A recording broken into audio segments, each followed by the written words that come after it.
Buenas noches, economista. Nuestro grupo va a presentar nuestro análisis sobre los proyectos. El primer proyecto es sobre energías renovables. En este se nos pidió hablar sobre el tipo de investigación que se realizará, el cual es un tipo de investigación con enfoque cuantitativo de tipo explicativo, con un diseño no experimental y longitudinal. Los tipos de datos que utilizamos fueron datos secundarios macroeconómicos provenientes de fuentes oficiales, como lo son el Banco Mundial, la IEA y la ADE. La estructura de información fueron datos de panel combinados con series de tiempo del 2000 al 2024 y de corte transversal en países andinos. Como variable dependiente tenemos el crecimiento económico, que está medido a través del Producto Interno Bruto, el PIB, real per cápita en términos constantes. Y como variables independientes tenemos como variable explicativa principal el consumo de energía, expresado por un porcentaje de consumo total de energía. Pero para evitar el sesgo, por omisión de variables, se incluyen también variables de control, como lo es la formación de bruta de capital fijo, ocupación de población ocupada y emisiones de CO2 per cápita. Por otra parte, tenemos las técnicas econométricas aplicadas. En esta aplicamos pruebas estadísticas descriptivas, pruebas de correlación, pruebas de raíz unitaria para datos de panel, pruebas de cointegración, la prueba de Hausmann y las pruebas de causalidad de Granger. Por otra parte, el tipo de modelo econométrico que se utiliza son datos de panel considerando efectos fijos y aleatorios, además de un modelo dinámico de panel ARDL, bajo el estimador Pullett Mean Group. La parte 2 de nuestro análisis econométrico en el primer eh, proyecto nos hicieron la pregunta de ¿por qué el proyecto aplica pruebas de raíz unitaria antes de estimar el modelo? Por lo que respondimos que el proyecto es de un enfoque econométrico basado en series temporales y datos de panel. Las pruebas de raíz unitaria son un paso fundamental que se realiza antes de llegar a cualquier estimación para determinar el orden de integración de serie. Y aunque el ARDL es bastante flexible y permite estimar relaciones de integración, eh, esto nos presentaría un I2, lo cual vendría siendo una variable integrada de orden 2, lo que nos generaría problemas de supuestos en el modelo ARDL, invalidando la metodología y generando resultados espurios. La siguiente pregunta que nos realizan es cuál es el objetivo de la prueba Hausmann en modelo de datos de panel, en la que vemos que, teniendo en cuenta que la prueba Hausmann el análisis se realiza en la selección de un modelo adecuado entre el estimador de los efectos fijos y los efectos aleatorios. eh, Esta prueba evalúa si la heterogeneidad no observada está correlacionada con los regresores del modelo. Si se rechaza la hipótesis nula de no correlación, el modelo de los efectos aleatorios resulta inconsistente, dictaminando en este caso, que la estimación mediante efectos no es la apropiada. Y siguiendo con esto, nos piden que explique una ventaja del modelo de panel ARDL PMG utilizando en el proyecto. Y la primera ventaja econométrica en el dato de panel es su capacidad para analizar simultáneamente las dinámicas de relaciones a corto y largo plazo entre variables de interés. Adicionalmente, esta aproximación relaja la restricción clásica entre los modelos de cointegraciones tradicionales al poseer una flexibilidad de procesar regresores que presenten distintos órdenes de integración, ya sean estos I0 o I1.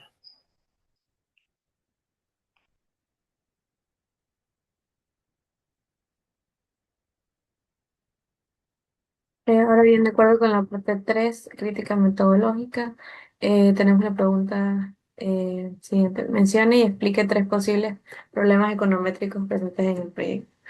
En este caso, como respuesta, nos da la primera vulnerabilidad que presenta sería la endogeneidad recíproca. En este caso, el estudio propone cuantificar de qué manera el consumo de energía renovable impacta sobre el crecimiento del PIB. Sin embargo, la teoría y la realidad nos demuestran que esta relación no va en la misma vía. Y al estar trabajando con datos observacionales y no experimentales, esta doble vía rompe por completo el supuesto de exogeneidad en donde los regresores son correlacionales con el término error, lo que provoca que las estimaciones tradicionales arrojen coeficientes sesgados o imprecisos. Pasando a la siguiente delimitación, tenemos la dependencia transversal. En este caso, el proyecto agrupa a cuatro economías vecinas en la región andina, que sería Ecuador, Colombia, Perú y Bolivia. Estas naciones no operan de forma aislada en el espacio, sino que por el contrario mantienen una alta interrelación debido a los factores geográficos, dinámicas comerciales y choques externos compartidos. Las perturbaciones globales y climáticas regionales, como este caso el fenómeno del Niño, alteran simultáneamente a todo el ambiente. Por lo tanto, ignorar esta dependencia transversal en los modelos de panel tradicionales provoca que los errores estén correlacionados entre las secciones cruzadas, lo que invalida las pruebas estadísticas y genera interpretaciones sesgadas. Eh, También tenemos como última vulnerabilidad el tamaño del panel. Aunque la base de datos cuenta con una dimensión temporal aceptable, en este caso de 25 años, el número de unidades transversales es reducido, limitándose a cuatro países, como ya lo mencioné. En este caso, tener una muestra transversal tan pequeña limita de forma severa la eficiencia estadística de los modelos.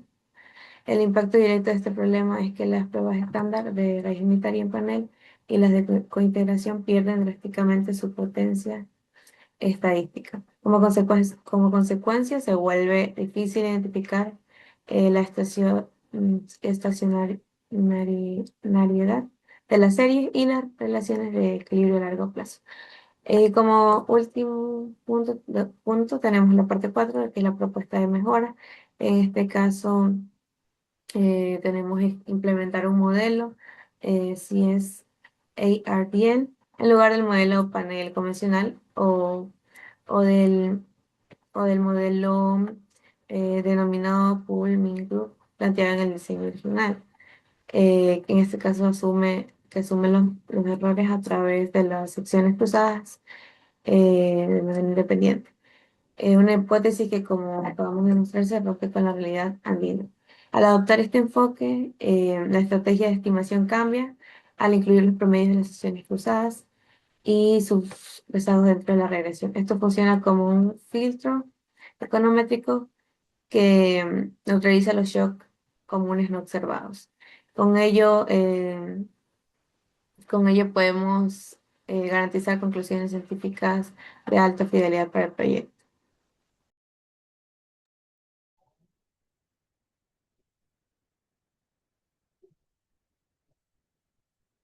Siguiendo con el proyecto 2, que tiene como finalidad realizar un diagnóstico socioeconómico y de bienestar de la comunidad que vive en la ecoaldea de la isla Santay. Siguiendo con la diapositiva, trataremos de identificar la metodología, explicando que este proyecto utiliza un enfoque mixto, porque combina dos métodos, cuantitativo y cualitativo. En la parte cuantitativa se basa en un censo aplicativo a los hogares de la isla Santay en el año 2025. Por eso se trabaja con datos de corte transversal, ya que la información que se recoge es en un solo momento del tiempo. Además, son datos observacionales y no experimentales, porque los investigadores no manipulan las variables, sino que analizan la realidad de la comunidad tal como se presenta. Por otro lado, la parte cualitativa se desarrolla mediante entrevistas estructuradas. Estas permiten conocer percepciones, experiencias y dificultades que no siempre pueden captarse con números. Por eso, el enfoque mixto es adecuado porque une la información estadística con la experiencia directa de los habitantes. Siguiendo con la diapositiva, trataremos de explicar por qué este proyecto no utiliza modelos econométricos avanzados. En esta parte se explica por qué este proyecto no utiliza modelos económicos avanzados, porque la primera razón es que el objetivo no es estimar una relación causal compleja ni hacer predicciones, sino elaborar un diagnóstico técnico, descriptivo y de asociación sobre las condiciones socioeconómicas, físicas y tecnológicas de la comunidad. Además, el estudio trabaja con una población pequeña, aproximadamente de 86 familias, y busca cubrir a toda la comunidad mediante un censo. Por eso, no requiere una muestra grande ni modelos muy complejos. También existe una limitación temporal porque la información corresponde a un solo año. Eso impide aplicar modelos de series de tiempo o datos de panel, ya que estos modelos necesitan observar varias unidades durante varios periodos. Por eso la técnica utilizada son más descriptivas, como las tablas cruzadas, las correlaciones, pruebas no paramétricas y construcción de indicadores. Ahora bien, respondiendo a la pregunta 8, ¿qué limitaciones tiene un análisis únicamente descriptivo? Un análisis únicamente descriptivo tiene limitaciones. La principal es que no permite establecer causalidad. Por ejemplo, se puede observar que los hogares con menor educación tienen menores ingresos, pero no se puede afirmar que la educación sea la única causa. También pueden influir otros factores como el empleo, la salud, el acceso a la tecnología, la infraestructura, el aislamiento geográfico como está en una isla, el capital productivo, y además no se puede controlar completamente bajo el supuesto de ceteris paribus, es decir, manteniendo constantes las demás factores. Siguiendo con la diapositiva, la crítica metodológica. Explicamos dos limitaciones metodológicas del uso de las entrevistas estructuradas. Señalamos dos limitaciones del uso de entrevistas estructuradas, que es la primera, la poca flexibilidad. Como las preguntas ya están previamente definidas, el entrevistador tiene menos posibilidad de profundizar en temas importantes que pueden seguir que pueden surgir durante la conversación. En una comunidad como las Islas Santay podrían aparecer temas relacionados con el turismo comunitario, problemas internos, gobernanza local, falta de servicios falta de servicios básicos o percepción de abandono institucional. La segunda limitación es el sesgo de autodeclaración o deseabilidad social. Esto ocurre cuando las personas responden según lo que creen que les conviene decir. Por ejemplo, algunos habitantes podrían declarar ingresos menores o exagerar ciertas carencias con la expectativa de recibir ayuda futura. Esto puede afectar la calidad de los datos y generar distorsiones en el análisis empírico. Siguiendo a la diapositiva, las propuestas que mejorarían la metodología. En esta parte, una técnica adicional que podría mejorar el proyecto sería aplicar el modelo de Logic o Probit. Estos modelos sirven cuando la variable dependiente es binaria. Por ejemplo, se podría estimar la probabilidad de que un hogar participe en actividades de turismo sostenible o emprendimiento comunitario. La variable dependiente podría tomar el valor de uno y si el hogar participa en actividades económicas sostenibles y cero si no participa. Cuando variables explicativas se podrían incluir educación, accesibilidad a la tecnología, los ingresos, servicios básicos, salud y capital productivo. Esto permitiría que los factores aumenten y se reduzcan la probabilidad de la participación económica y también medir efectos marginales bajo el supuesto de ceteris paribus. Además, sería recomendable levantar una segunda ronda de censo en el futuro. Con eso podrían construir más datos de panel y analizar cómo cambian las condiciones de vida de los hogares a través del tiempo. En conclusión, el proyecto de la Isla Santay tiene una metodología adecuada para un diagnóstico social inicial.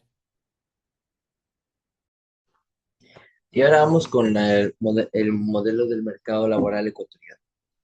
¿Qué es lo que se hizo en este proyecto? Se modeló el mercado laboral tomando en cuenta diferentes los microdatos y transformándolos a lo que es la inferencial causal mediante paneles dinámicos y corrección de sesgos. Tenemos tres capas prácticamente, que es que se mencionó. La capa superficial, la que uno puede observar, que son los datos transversales estáticos y correlaciones simples. Luego viene la capa intermedia, que es donde hay ruido, donde se encuentra la heterogeneidad que no se puede observar, tanto también los sesgos de autodeclaraciones y atribuciones muestrales. Y la capa profunda, que es la que prácticamente la que realmente se comenzó a estudiar, que son las dinámicas estructuradas, donde hay autoselección, la informalidad crónica y la dependencia del estado. Estas capas se desentrañan para de verdad la dinámica laboral del Ecuador, y esto requiere una artesanal econométrica capaz de filtrarle el ruido, que es la capa intermedia, y aislar la causalidad. Siguiente. Tenemos aquí, ¿y cómo se logra esto? Pues tenemos que los cortes transversales puros en entrevistas a individuos distintos o nos ofrecen una foto estáticas, no trayectorias. Y aquí es cuando aparece el NMDU, que es como un mapa longitudinal, que está diseñado para que los paneles sean rotativos. Aquí tenemos lo que es el panel y los cortes transversales en la parte superior y el panel rotativo, que es el que comienza a aplicar el NNDU. ¿Cuál es el impacto que tiene este? Que permite construir bases de datos de paneles a nivel individual con efectos fijos, así rastreando transiciones dinámicas, por ejemplo, el autoempleo por necesidad de empleo asalariado. Siguiente.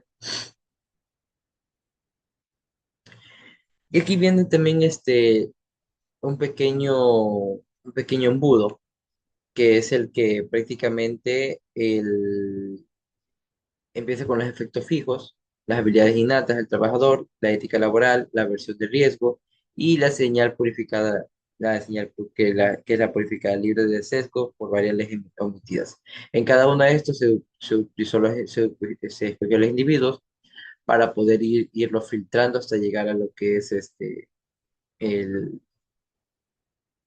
la data final sin sesgos. Siguiente. ¿Cuál es el foco? Cuantificar la penalización por maternidad. Aquí se mencionó una variable que tanto las madres suelen darse un autotrabajo a sí mismo para decir que están trabajando. El objetivo de esto es estimar la desigualdad de género en el mercado de trabajo ecuatoriano, aislando la discriminación pura y de otras barreras estructurales. El objetivo es este, pero hay un obstáculo, que es el que mencioné, que la decisión de ser madre o de participar en el mercado laboral no es aleatoria, especialmente en el contexto cuando con una carga desproporcionada de trabajo o de cuidado no remunerado. Siguiente. Y aquí viene lo que aparecen los que ayudan a corregir el sesgo de selección. que es el PCM, que el Propensity Score Making y el Hacking, que es la modelación de selección. El objetivo de los dos es prácticamente el mismo, los sesgos probabilidades observables. Uno tiene o sea, tiene una mecánica de Probit, mientras el otro tiene una mecánica Probit, pero que genera la RIM, que es el ratio inversa Mills. Ya, ambos tienen, bueno, uno el Probit, que tiene un puntaje de propensión y un algoritmo de vecino más cercano, y con este se calcula la ATT.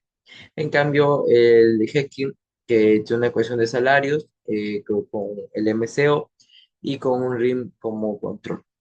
Esto aplicándolos en el contexto ecuatorial de Ecuador del desempleo, el PCM es ideal para aislar discriminación pura comparando mujeres estéticamente idénticas y el Hacking, que es el modelo de selección, que es crucial para modelar la autoselección. Siguiente. Y luego vienen los dashboards de riesgos, que prácticamente tanto en la selección en sesgo de selección tenemos a los jóvenes y mujeres. Y esto tiene dentro un impacto bastante fuerte dentro del modelo económico que se creó. La informalidad también entra dentro de este modelo, pues tiene una tasa del 54,5%. El autodeclaraciones, que es también tiene un impacto que es independiente, subestiman ingresos de motivo tributario o sobreestiman búsqueda de empleo. Y también la atrición, que es el abandono de la encuesta por migración o negativa a responder. Si las características de quienes abandonan difieren de quienes se quedan, sin validar la inferencia causal de utilidad. Siguiente. Y con eso se llega a la parte del modelo econométrico. Podemos aquí ver que prácticamente aquí aparece el cerco de níquel y este tiene, bueno, aquí tenemos el efecto individual fijo y la variable de pendizante rezagada. Para entender la trampa de la informalidad o la histéresis del desempleo juvenil, necesitamos medir la medición del estado. Sin embargo, incluir el propio temporal en un panel corto interactúa con el efecto fijo, generando un severo sesgo de Necker, que es prácticamente el que vemos aquí. Tanto esta ecuación esta variable con la variable de acá se relaciona. Siguiente. Tienen sesgos. Siguiente. Aquí tenemos, y esto causa, también tenemos un bucle de endogeneidad, tanto en esta variable como en la variable de acá. Pues la variable independiente rezagada es endógena, por definición, en presencia de efectos fijos e inobservables, porque son los que prácticamente dijeron, ¿no? Eh, y aquí aparece el estimador GMMO de Harold Bott, que el paso uno es buscar un bucle de endogeneidad. El paso dos es transformar la ecuación en las primeras diferencias y así eliminar matemáticamente el efecto fijo individual que causa la inconsistencia. Luego el paso tres, la instrumentación. Ahora se ve qué variables dependientes rezagadas endógenas utilizan para sus propios rezagos en niveles como instrumentos básicos. Y esto ayuda a solucionar la endogeneidad intrínseca, aislando relaciones causales, precisamente la heterogeneidad estructural. Siguiente. Y con esto llegamos prácticamente a la parte final, que es la parte, tenemos la dinámica causal, que la causa, luego con qué vamos a filtrar nuestros modelos, y luego como mediante la causa del GMMO, GMM, para entender la histéresis del mercado y así apilarla a estas metodologías mediante lo que es el panel rotativo para aislar la heterogeneidad invariable no observada. Estas son las tres metodologías que se utilizaron al apilarlas. El proyecto pasa de ser una descripción estadística a un motor de inferencia causal vigorosa. Y con esto finalmente vamos a la última diapositiva, que tenemos que finalmente la justificación econométrica no es un fin en sí mismo. Las metodologías cuasi-experimentales y los modelos de panel dinámico son herramientas de precisión indispensables para entender un mercado caracterizado por el 54,5 de informalidad, por el que está por encima de lo que es la formalidad. Así se supera lo que es solo superando la niebla estadística, que variables se mencionaron variables que pueden definir y también es sesgar prácticamente el modelo econométrico de la selección y la atribución y la endogeneidad. Podemos desentrañar la persistencia de la precariedad laboral a lo largo del ciclo vital en el trabajo, diseñando políticas así que basadas en evidencia causal real, no solo en artefactos estadísticos, sino no solo crear una fórmula por crear, sino también darle historia y vida a esa fórmula y así evitar que esta misma esté sesgada. Y respondiendo a la última pregunta, ¿cuál de los tres proyectos considera que posee la metodología más sólida? Pues se podría decir que el proyecto uno posee la metodología más sólida porque cambia datos de paneles, pruebas de raíz unitarias, pruebas de cointegración y prueba de curso, modelos de efectos fijos y aleatorios, causalidad de Granger y un modelo de panel de ARLD de PMG. Con esto, es prácticamente con todos estos modelos se permite controlar mejor la heterogeneidad entre países y evitar regresiones espurias y así analizar relaciones de corto, largo y mediano plazo y así obtenerme resultados econométricamente más consistentes. Eso es todo. Muchas gracias.